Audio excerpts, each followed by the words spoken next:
Sejam todos bem-vindos à União Municipal Espírita de Petrópolis para mais uma reunião pública, ainda com as vibrações, da nossa primavera cristã, que foi assim fantástico, cada um com uma beleza, cada dia com uma beleza específica. Foi muito lindo o evento. Vamos pedir à nossa irmã Tânia para fazer a leitura de ambientação, pedindo a todos que desliguem ou tirem o volume do celular, por favor. Boa tarde. O livro é Sinal Verde, pelo espírito de André Luiz, psicografado por Francisco Cândido Xavier. Indagações do cotidiano. Você acredita na vitória do bem sem que nos disponhamos a trabalhar para isso? Admite você a sua capacidade de errar a fim de aprender ou acaso se julga infalível? Se estamos positivamente ao lado do bem, estaremos aguardando para cooperar em benefício dos outros. Nas horas de crise, você se coloca no lugar da outra pessoa em dificuldades? E se a criatura enganada pela sombra fosse um de nós?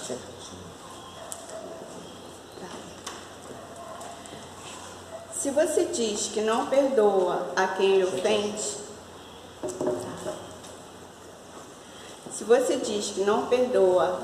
ofende, porventura crê que amanhã não precisará do perdão de alguém?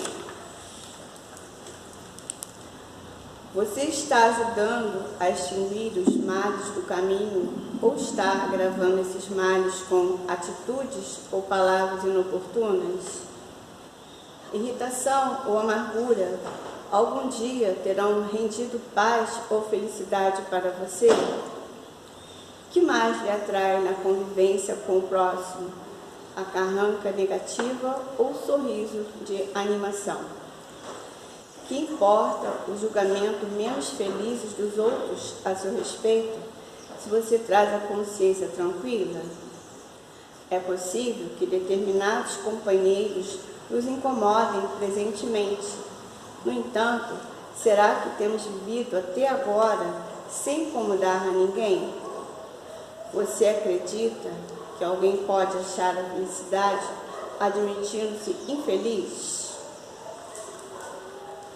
Muito obrigada.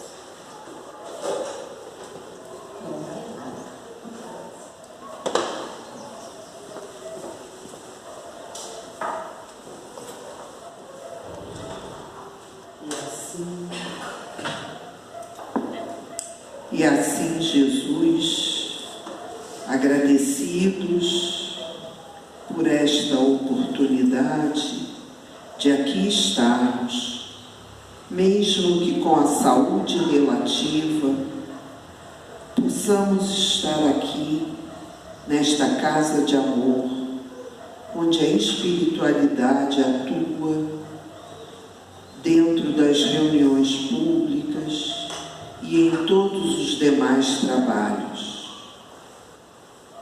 Deus, nosso Pai, pedimos neste momento por todas as pessoas que aqui se encontram,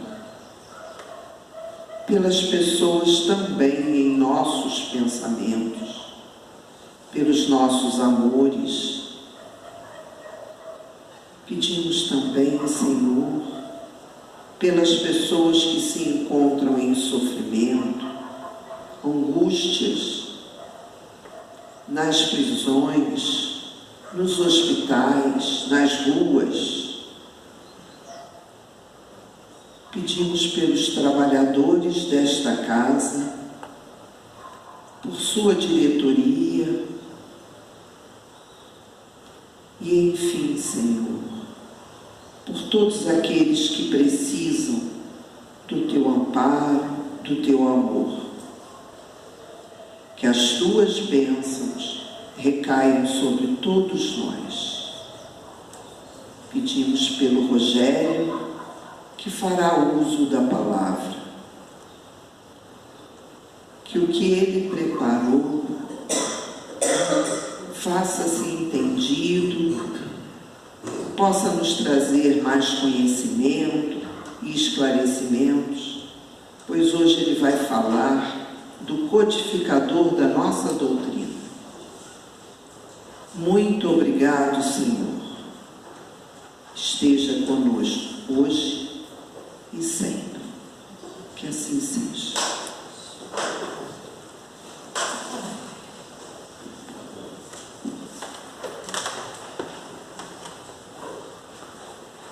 Boa noite, pessoal. Estamos aqui mais uma vez, né, dando início à nossa reunião pelo tema que precisamos falar dele, já que esse mês de outubro é o mês que se comemora, né, acredito que todos saibam, mas o aniversário de Allan Kardec, que foi agora no dia 3 de outubro, e nada mais nada menos que natural que o movimento espírita, no mês de outubro, renda a ele realmente toda a nossa homenagem, a nossa lembrança, e falar um pouco, né, do legado que ele deixou para nós quando ele nos trouxe, né, quando ele preparou, porque a doutrina não é dele, é dos espíritos, mas quando ele codificou todas as informações trazidas, né, através dos espíritos superiores, na sua organização, na sua codificação. E como toda boa obra, né, eu estava preparando essa palestra, eu estava fazendo algumas reflexões, e a gente vê que toda pessoa por trás de uma grande obra, antes que aquela obra, né, se mostre com perfeição, trazendo benefícios, né, seja ele qual for, antes que ela tome esse conhecimento, o autor daquela obra, até ele chegar nesse cume de reconhecimento, tem uma história para trás, né? Mas isso é em todos os segmentos, toda pessoa que quer trazer, né, um bom trabalho, um exemplo, um grande médico cirurgião, para que ele hoje possa ter, né, o reconhecimento no mundo, né, dentro da sua especialidade, por exemplo, na cardiologia, até que ele chegue nesse ponto, ele passa por muitos percalços, muitos desenclaros, muito estudo, né, muitas perdas, até ele conseguir o sucesso de hoje, ser um dos maiores cirurgiões. Muitas vidas se passaram pela mão dele sem que ele pudesse, né, ainda pôr em prática tudo que ia sendo desenvolvido, enfim, até que chegou o momento do reconhecimento do trabalho, da obra, né, seja de um médico, seja de um dentista, seja de um advogado, de um arquiteto, enfim, né, em todos os segmentos. E hoje a gente está rendendo aqui, a gente vai falar um pouquinho de toda essa trajetória do Kardec e o que esse trabalho, né, tudo que ele nos trouxe, o que isso impacta até hoje para um mundo melhor. Então, para que a gente possa entender o porquê que toda essa obra de Kardec ele trouxe um impacto para que a gente possa ter um mundo melhor, a gente vai precisar fazer algumas reflexões, né? E eu convido a vocês para que a gente realmente tenha isso bem claro em nossas mentes. Duas são as fases em que se pode dividir a vida de Allan Kardec. A primeira, como consagrado professor Rivaio. A gente conhece, né, Kardec somente por esse pseudônimo, né, Allan Kardec, mas só que o nome dele era Hippolyte Rivaio de Mizar. Enfim, mas isso a gente vai ver um pouquinho mais lá na frente. E a segunda, como codificador do Espiritismo. Antes que ele chegasse nessa segunda parte, nessa sua segunda obra, de ser o codificador da doutrina espírita, Kardec, ele, desde criança, ele já trazia com ele sinais de um espírito missionário, sem que ele soubesse ainda, né, o que ele aguardava no futuro. Ele já se mostrava uma pessoa, vamos dizer assim, com características muito fortes, sempre voltado, desde criança, voltado para a parte de ciência, né? Uma facilidade tremenda em desenvolver, sendo sempre aquele aluno nota 10 em tudo que fazia.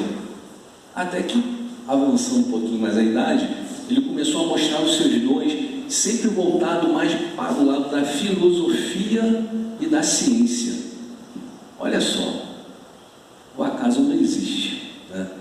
Hoje, depois da doutrina codificada, a gente sabe que a doutrina espírita, ela é religião, ciência e filosofia, né? E lá de trás, Kardec, ainda na sua infância, na sua adolescência, ele já trazia sinais, né, preferências, um grande dote para esses assuntos, tudo tangente da parte filosófica e da ciência. A religião ainda não tinha eclodido nele ainda naquele momento, mas a ciência e a filosofia, sim, para que mais tarde, no momento certo, adequado, na hora que ele estivesse preparado, ele iria utilizar todo esse seu conhecimento somado com a religião também, né? Allan Kardec, cujo verdadeiro nome é Hippolyte Léon Denisard Rivail, nasceu na cidade de Lyon, na França, a 3 de outubro de 1804. Kardec, se estivesse aqui hoje, estaria com 220 anos, né? No seio da antiga família leonesa, de nobres e dignas tradições. Bem cedo, o menino se revelou altamente inteligente e agudo observador. Vou olhar para cá porque de olho eu não estou enxergando bem, não, gente.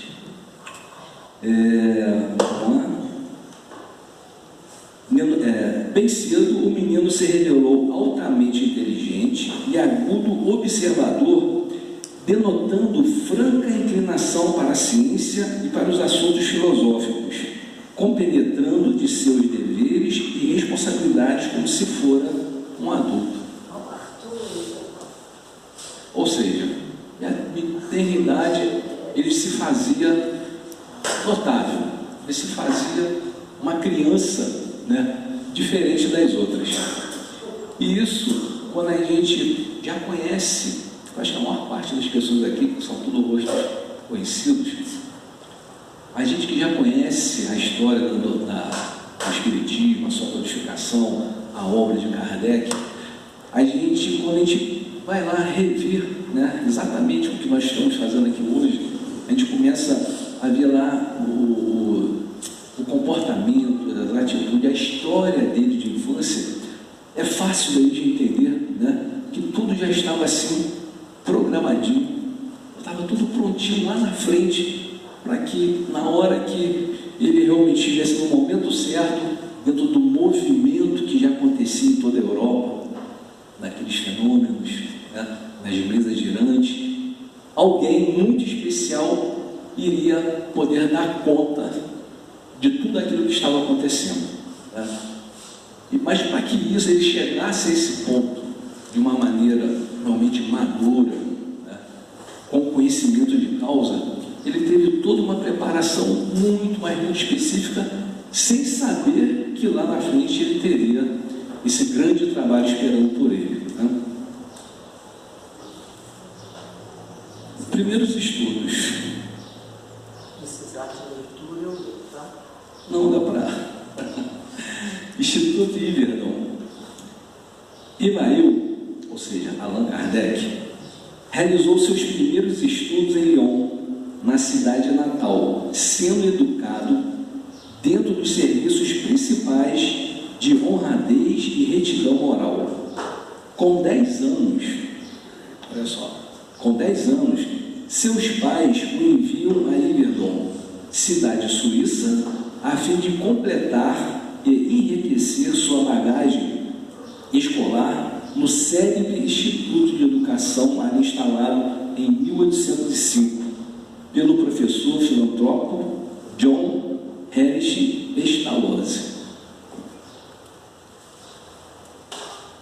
A gente vai dividir essa nossa reunião hoje em 2 etapas, só contando um pouquinho, né, dessa parte da infância, da adolescência, da formação literária de Kardec, para depois a gente cair na segunda parte, que é a parte que fala realmente da codificação, daquele trabalho, né, que dentro da programação espiritual já o aguardava lá na frente.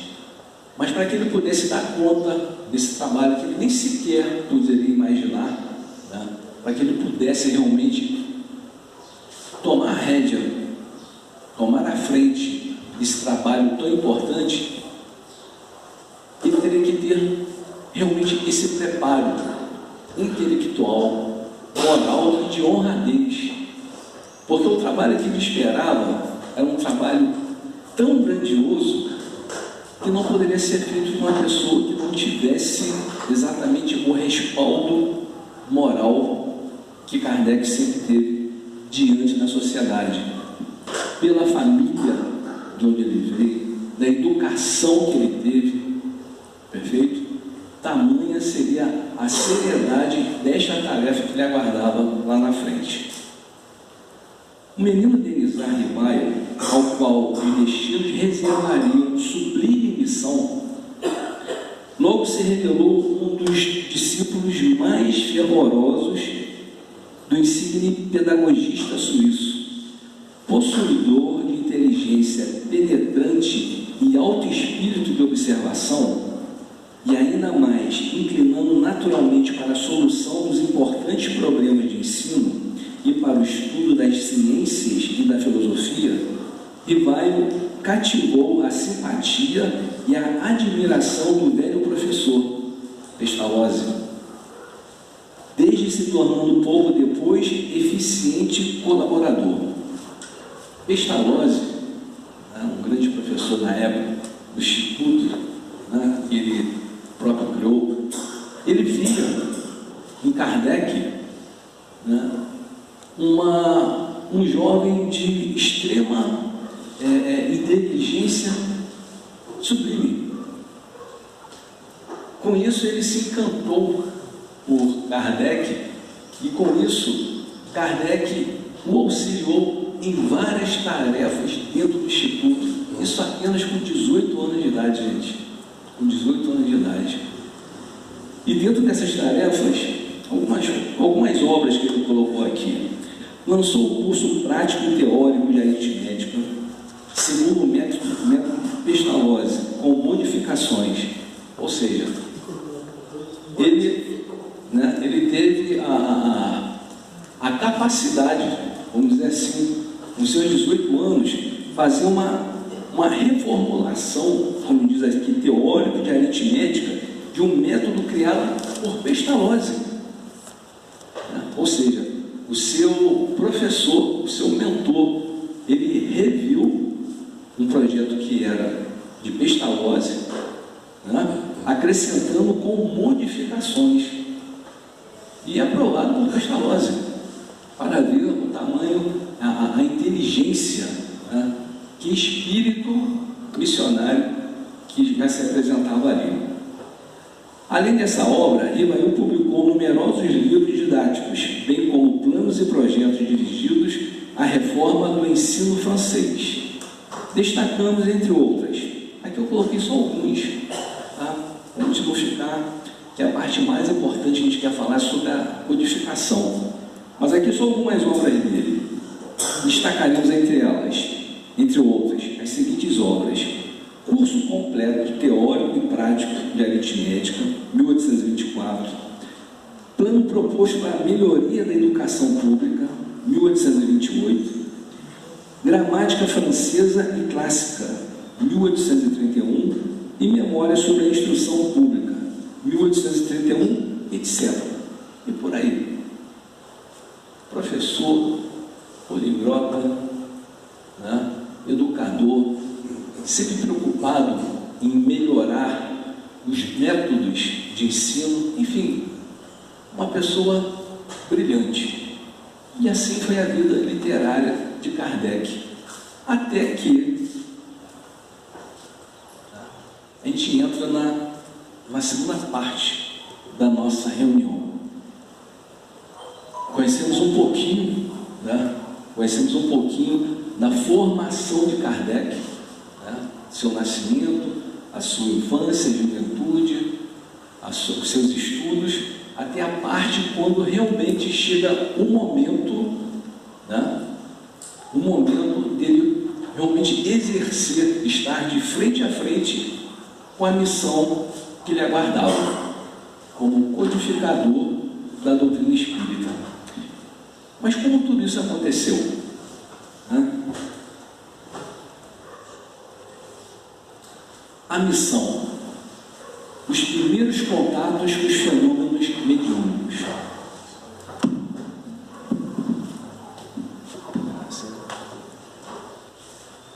Os primeiros contatos com os fenômenos mediúnicos, em meados do século XIX.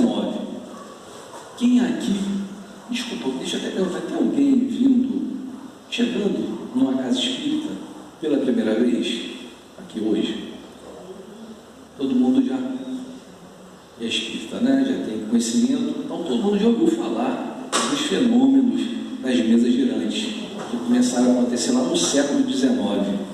As mesas girantes revolucionaram a Europa sobre a França, sobretudo na França, chamando a atenção de toda a sociedade, inclusive da imprensa. Né? Fenômenos, né? Das mesas girantes. Isso começou a acontecer em todos os cantos do mundo, tá? Mas com mais evidência na França, que não é por um acaso, porque já tinha sido designado a um ser, a uma pessoa pronta, que teria a capacidade de não ver somente aqueles fenômenos como uma simples brincadeira ou como um simples magnetismo, né? Porque Kardec, ele estudava o magnetismo também como outros cientistas, porque o magnetismo, né, existe a possibilidade de você fazer objetos mexerem.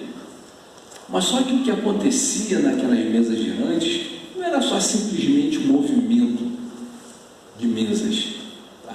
Tinha algo mais que somente Kardec teve o bom senso, né, de olhar com uma visão mais ampla, mais dilatada, porque ele sabia que ali não era somente puro magnetismo, tinha algo a mais por trás de todos aqueles fenômenos que aconteciam ali. Tá? Então, os primeiros estudos sérios do Espiritismo foi nessas reuniões na casa da família Baldin que o professor Rivaio começou os estudos sérios do Espiritismo. A partir do momento, nas primeiras reuniões que ele foi, simplesmente para ter o contato, ele foi convidado pelo seu amigo Fortier, que lhe chamou, que ele era também era doutor em magnetismo, e quis apresentar tudo aquilo que acontecia. Foi o primeiro contato. Quando Kardec observou tudo aquilo e viu que não era só por magnetismo, ele começou a participar de outras reuniões também, que é o que eles mencionam aqui, na casa da família Baldin, que o professor Rivail começou os estudos sérios de Espiritismo, menos ainda por meio de revelações do que de observações. Compreendeu, antes de tudo, a gravidade da exploração que ia empreender. Percebeu naqueles fenômenos a chave do problema tão obscuro e tão controvertido do passado e do futuro da humanidade.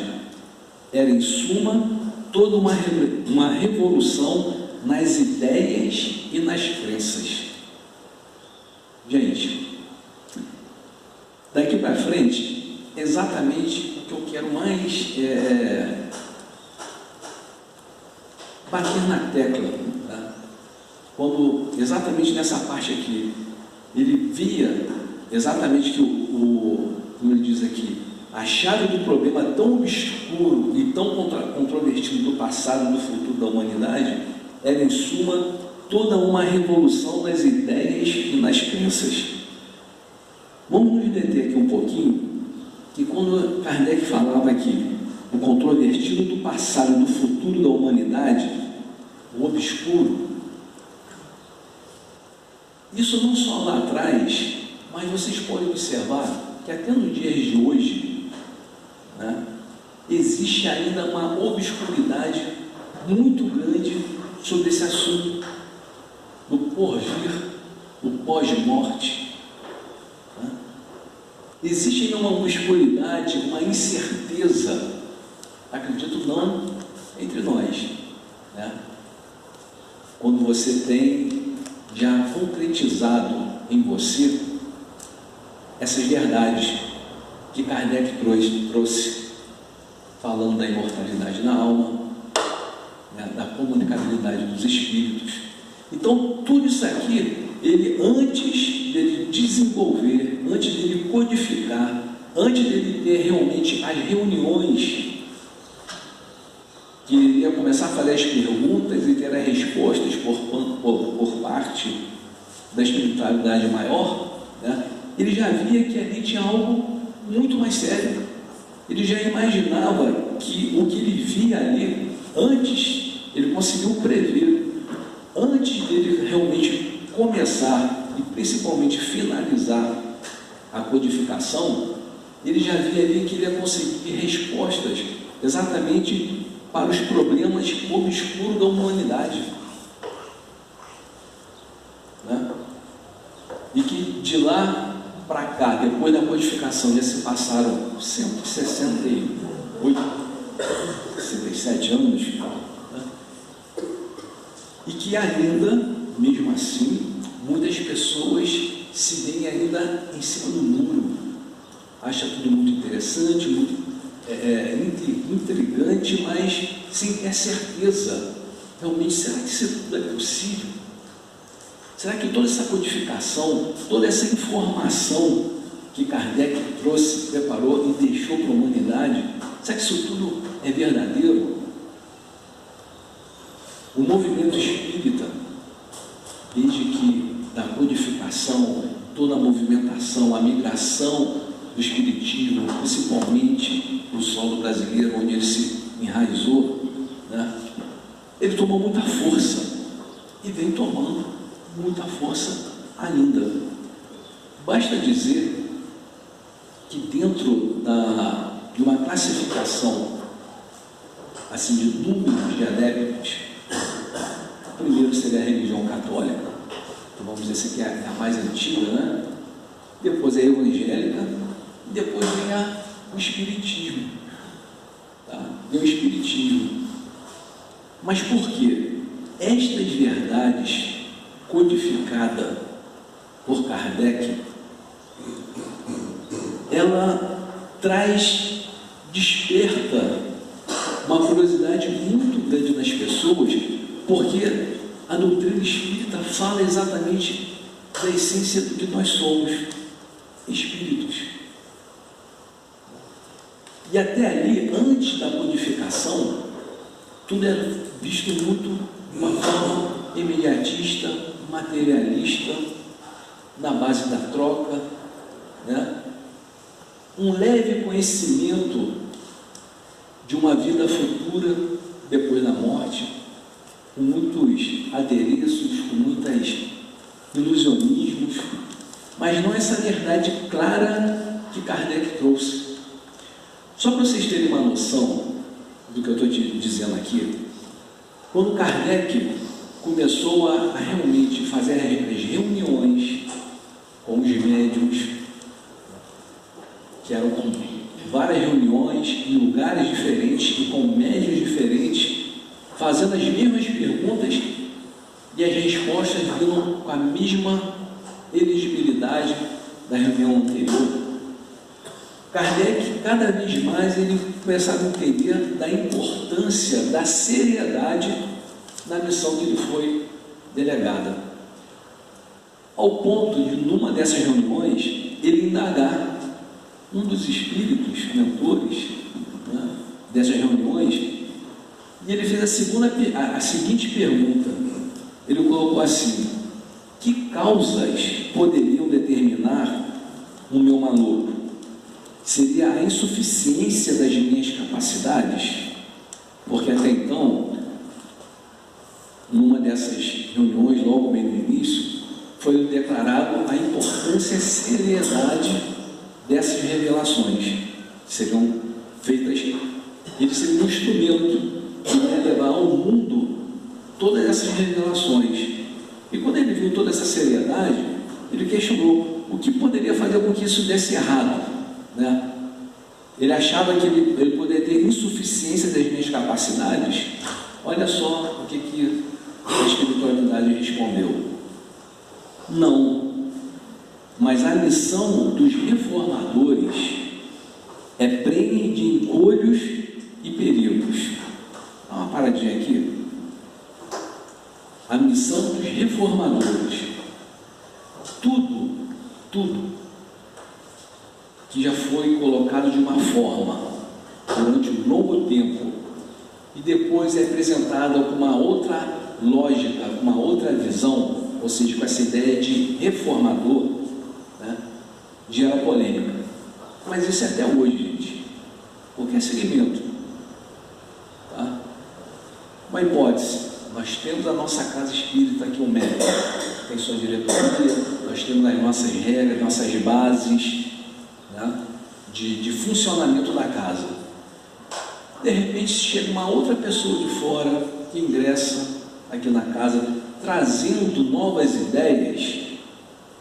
Por mais que essa ideia seja boa, vai haver algumas discordâncias, algumas resistências para mudar. Isso é natural em tudo, né? Na nossa família, no trabalho, na sociedade, isso é muito natural. Então, os espíritos já alertavam a Kardec: a missão dos reformadores é prende encolhos e perigos. Previno-te, que é rude a tua, tá? Porquanto se trata de abalar e transformar o mundo inteiro.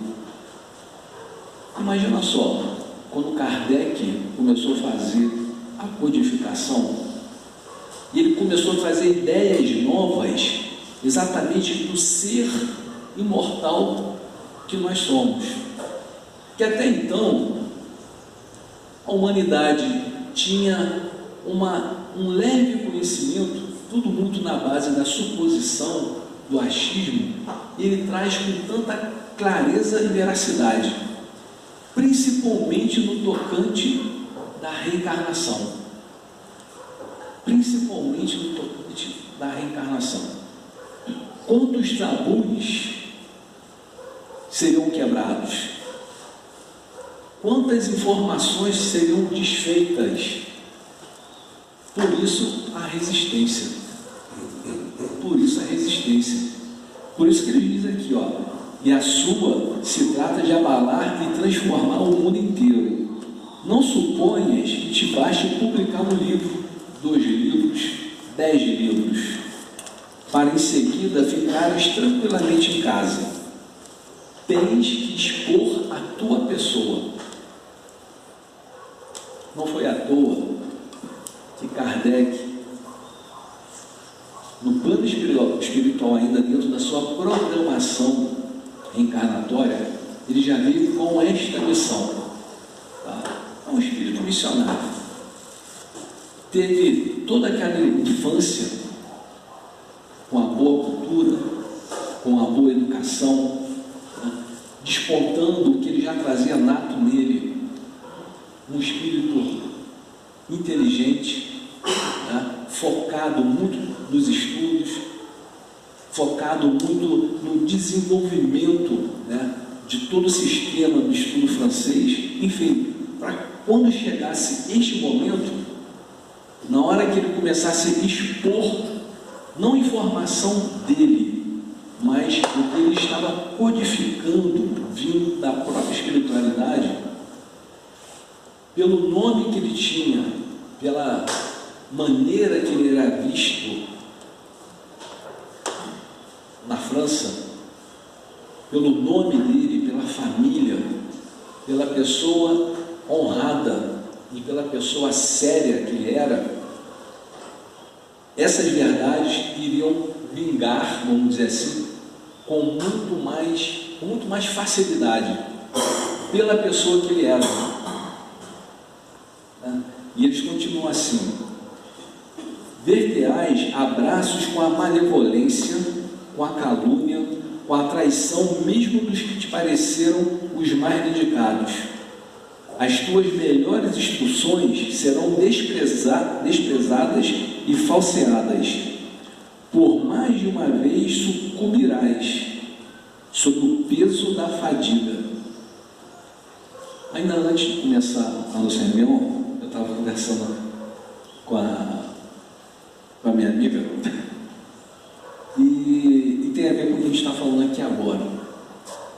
Kardec, a gente não vai chegar lá na frente, todas as obras dele, lá em 1840 e pouco, ou seja, quando ele codificou o primeiro livro, que foi o Livro dos Espíritos, que foi em 1857, nem luz elétrica tinha.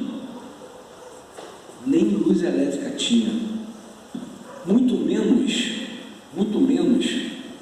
computador, internet, né? Excel, Word, enfim, toda essa tecnologia facilitadora dos nossos dias de hoje, naquela época era na base da canetinha, uma pena, mergulhando ali no tinteiro e escrevendo.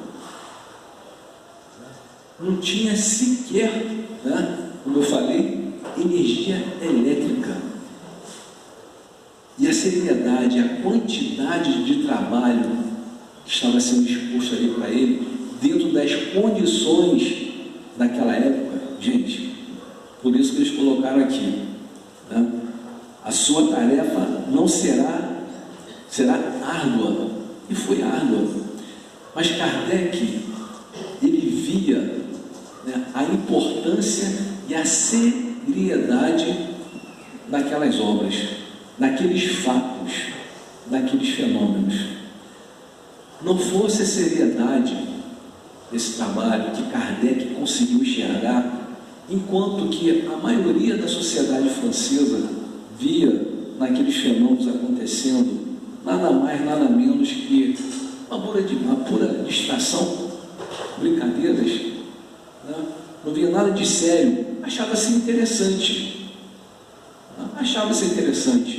uma cadeira se movimentar, uma mesa bater, os pés no chão, tudo era muito atrativo, mas nada muito que passasse disso.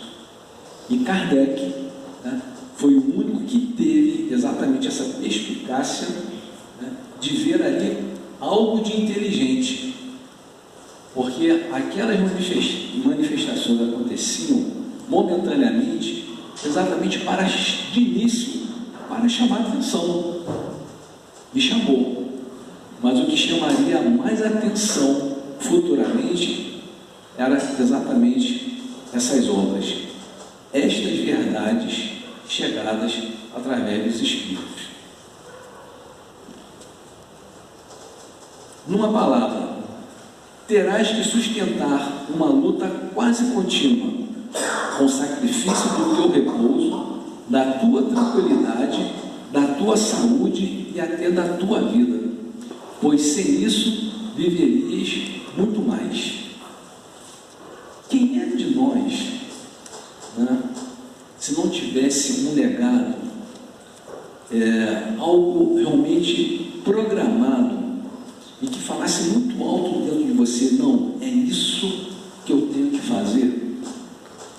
Se nós fôssemos convidados na época para fazer tudo isso, mas só que antes de começar a obra, a gente ouvisse tudo isso no plano espiritual e dizendo, olha, teu legado não vai ser fácil não, meu amigo. Não vai ser fácil. Se eu começasse a colocar tudo isso numa palavra, terás que sustentar uma luta quase que contínua, com o sacrifício do teu repouso. Não tinha tempo para descansar, não tinha tempo, era dia e noite escrevendo, né? Codificando, elaborando suas obras, da tua tranquilidade, da tua saúde, até da tua vida, pois sem isso viverias muito mais tempo. Talvez se isso fosse colocado para a gente, né, se nós não tivéssemos essa incumbência, esse preparo para tal tarefa, talvez nós fôssemos falar assim: ah, não, isso não é para mim, né? Isso não é para mim, tenta com outro. Mas a espiritualidade, isso tudo já estava tão planejado, porque caso Kardec realmente viesse a sucumbir, desistir, não aguentar a pressão, a perseguição que ele sofreu, né? Se essas verdades que vieram para abalar o mundo e principalmente as crenças, ele não tivesse o suporte de poder continuar e tocar até o final, existiria um plano B. Já tinha o segundo para assumir caso Kardec viesse falhar, mas não, ele deu conta, né?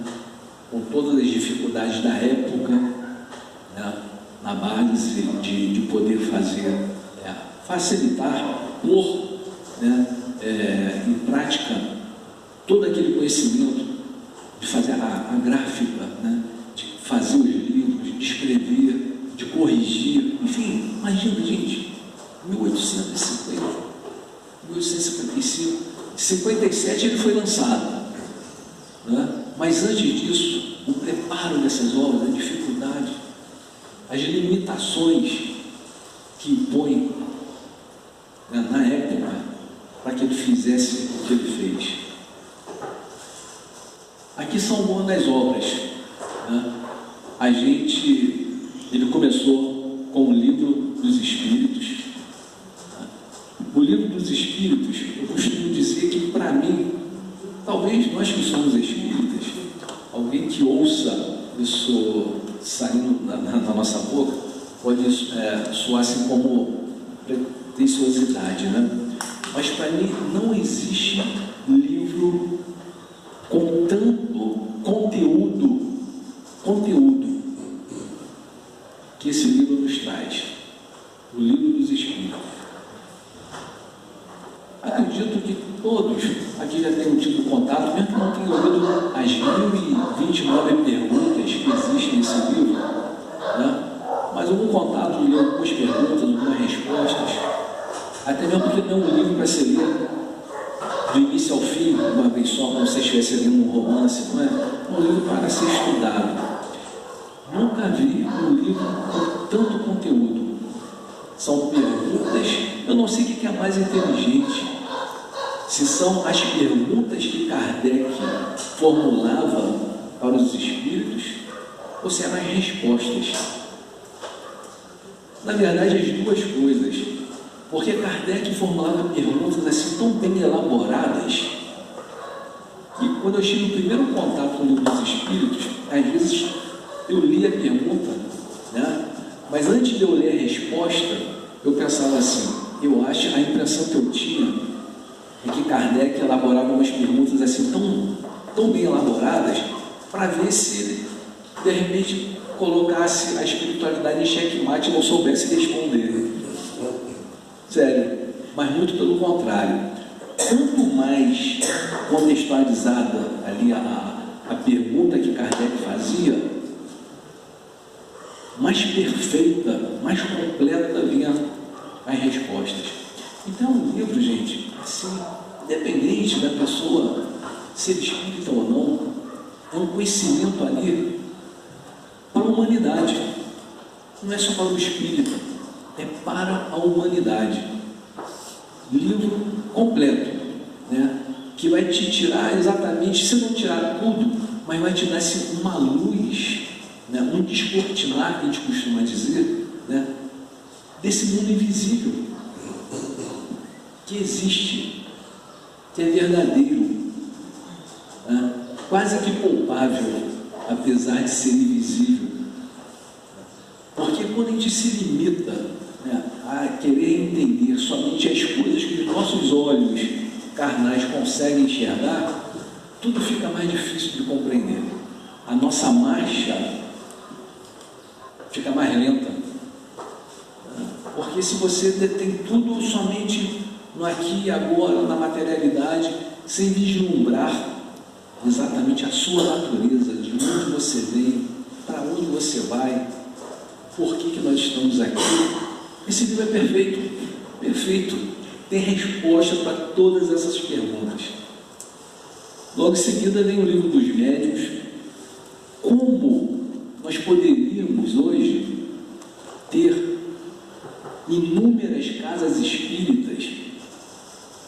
Vamos falar em nível nacional só, porque apesar da doutrina espírita ter começado lá na Europa, em vários países hoje já terem outras casas espíritas, mas só para a gente centralizar aqui.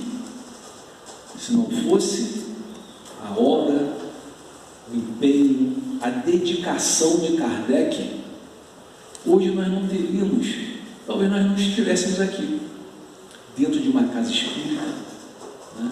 Talvez não, né? Sem ter condições de entender o que hoje é facílimo de compreender, a mediunidade.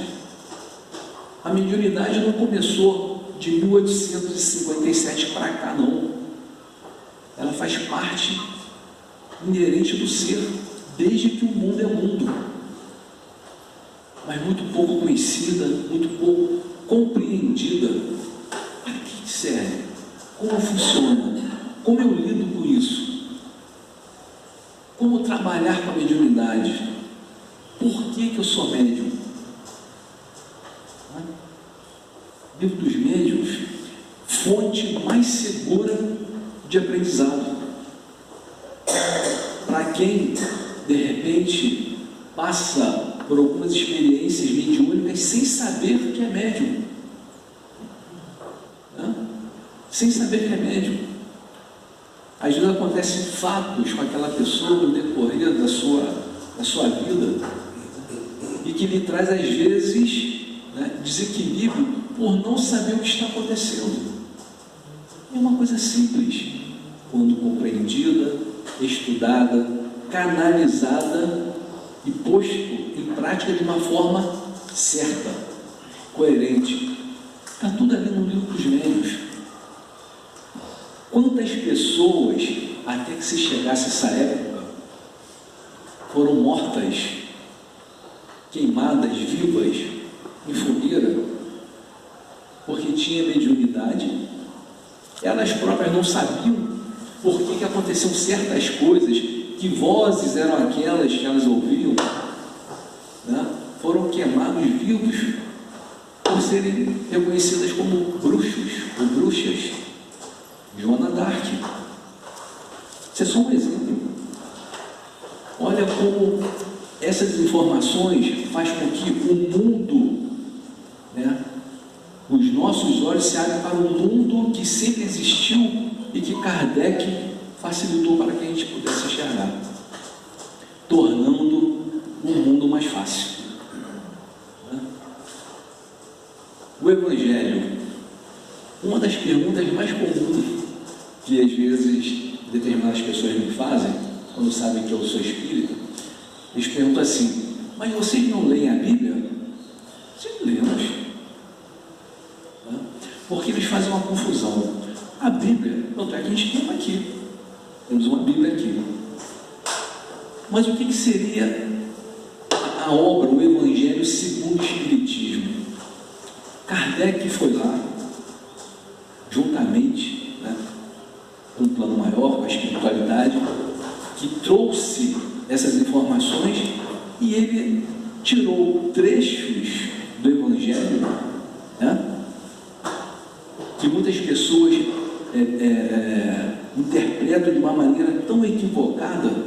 Ele pegou a parte moral do Cristo, ali do Evangelho, e deixou um pouquinho a história dos personagens, né? Aí ele trouxe a moral do Cristo à luz da doutrina espírita. que Jesus na época, ele falou nada mais nada menos, em outras palavras, sobre a vida futura. Mas lá atrás as pessoas entendiam a vida futura, é o amanhã, a semana que vem, o ano que vem. Devido à visão curta da humanidade ainda, de compreender que essa vida futura que Jesus falava, é a vida futura do espírito imortal. Então o Evangelho, segundo o Espiritismo, é a Bíblia traduzida de uma forma transparente, mais clara, mais fácil de compreender, não da forma que a gente queira, mas da forma que é para ser compreendida. A gente para conversar, às vezes, com vários seguidores de religiões diferentes. Você pega um versículo qualquer da Bíblia, pede para cada um dar o seu parecer, você vai ver, cada um vai falar uma coisa assim, tão distorcida, tão fora da realidade, que foge o bom senso, a lógica e a razão, coisa que a espiritualidade sempre prezou muito, que a gente analisasse tudo com lógica, fé raciocinada. Então, quando a gente pega e estuda o Evangelho segundo o Espiritismo, está ali o Evangelho do Cristo. Não é o Evangelho que Kardec criou, é o Evangelho de Allan Kardec. Dá a entender que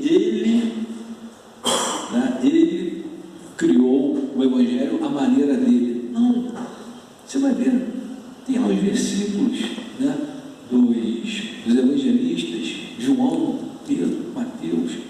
Aí você lê ali a tradução de uma forma mais clara, mais entendida, mais lógica. Aí você vai lá na Bíblia, na própria Bíblia, você vai ver o mesmo Evangelho, e você fala, poxa, mas não é que faz sentido? Sempre me falaram que essa passagem era por causa disso, disso e disso. E quando você vê essa tradução, esse mesmo versículo,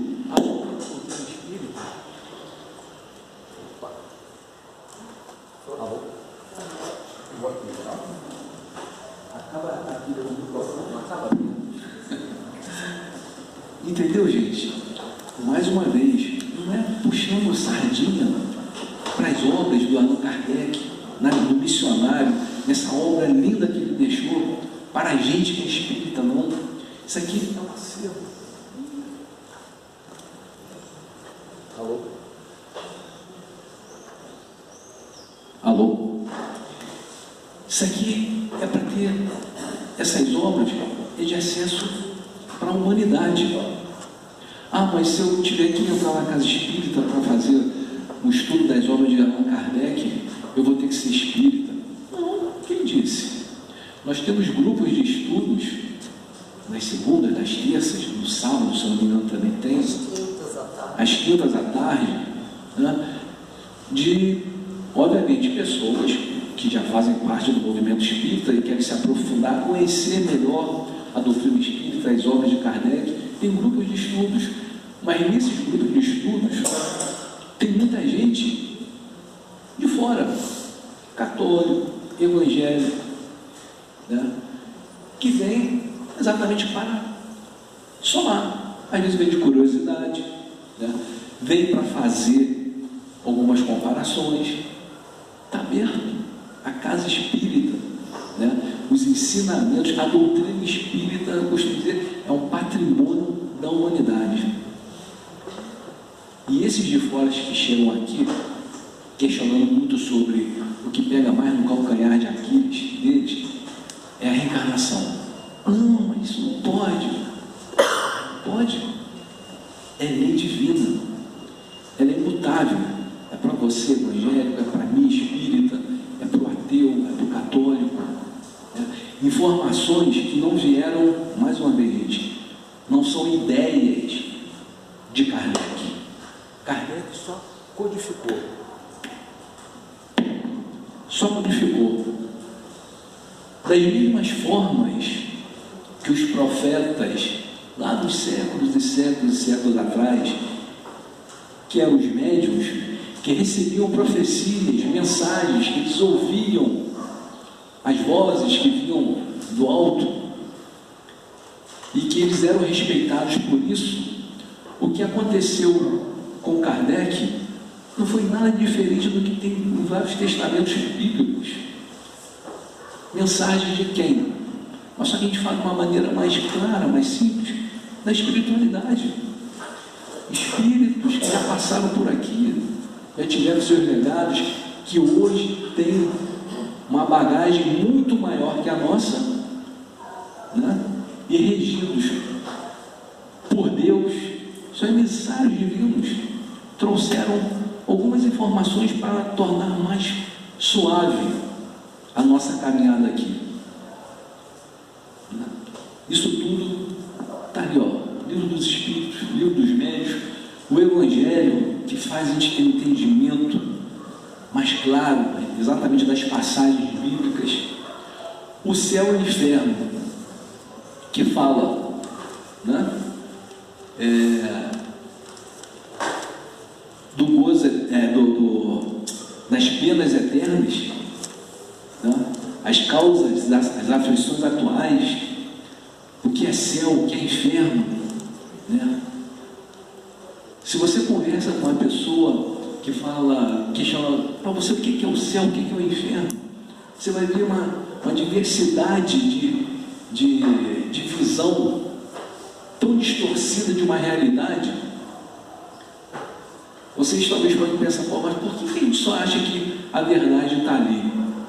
É porque é mais lógico, é mais lúcido você entender, né, dentro dessa inteligência divina, essa inteligência suprema.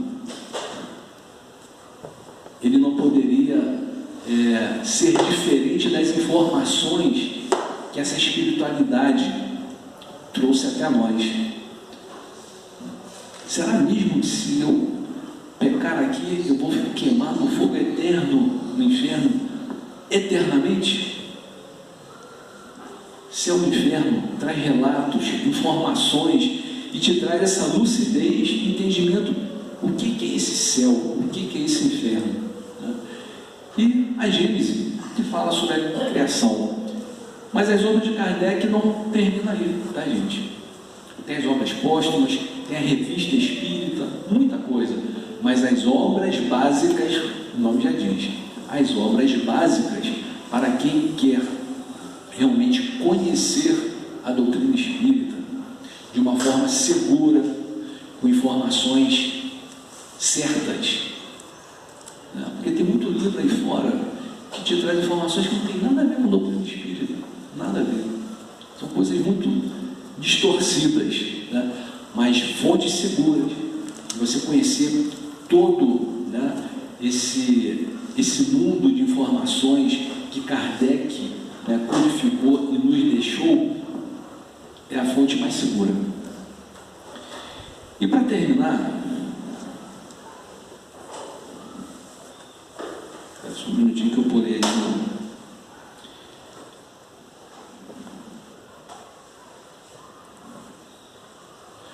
Aqui no final, né, Kardec desencarnou, né, no dia 31 de março de 1869, né, sofreu desde longos anos de uma enfermidade do coração que só podia ser combatida por meio de repouso intelectual e pequena atividade material.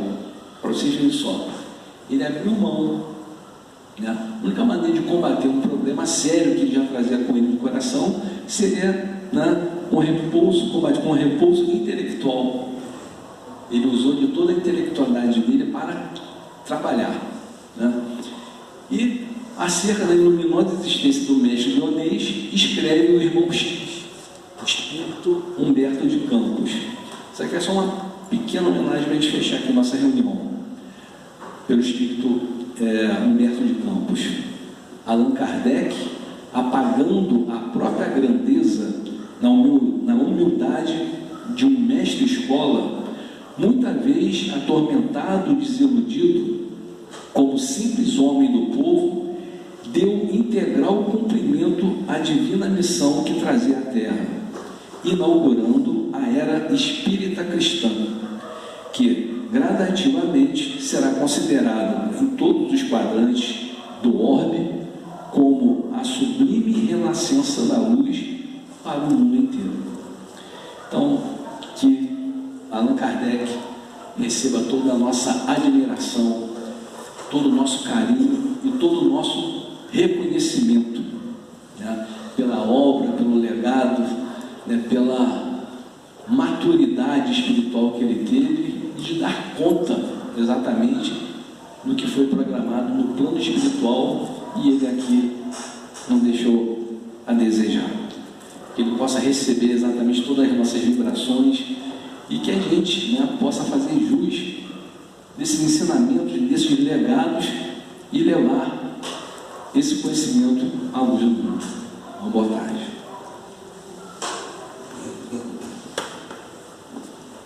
Obrigada, Rogério, por nos trazer, né, um pouco da história de Kardec. Vamos pedir a Neuza para fazer a prece de encerramento e aí vamos encerrar a primeira parte da nossa reunião.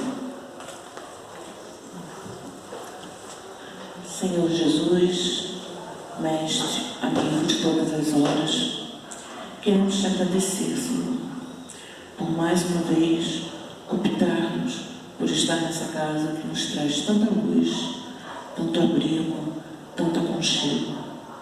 Essa casa que nos abençoa, que nos guia, que nos guarda sempre. Obrigado também a Allan Kardec por essa doutrina esclarecedora, que, como nosso amigo Rogério disse, ele possa receber todas as nossas vibrações de gratidão pelo esclarecimento, pela fé raciocinada, por todos esses ensinamentos. Obrigado aos espíritos bondosos e amigos desta casa, que sempre nos orienta e que orienta também a todos os estudos aqui realizados. Que possamos, nesse momento, levar nossas vibrações de carinho e de luz a todas as pessoas que necessitam de um pouco de paz nesse momento, de tranquilidade, de serenidade. E que essa paz que sentimos aqui agora, possamos também levar para os nossos lares. Obrigado, Jesus, que assim seja, graças a Deus.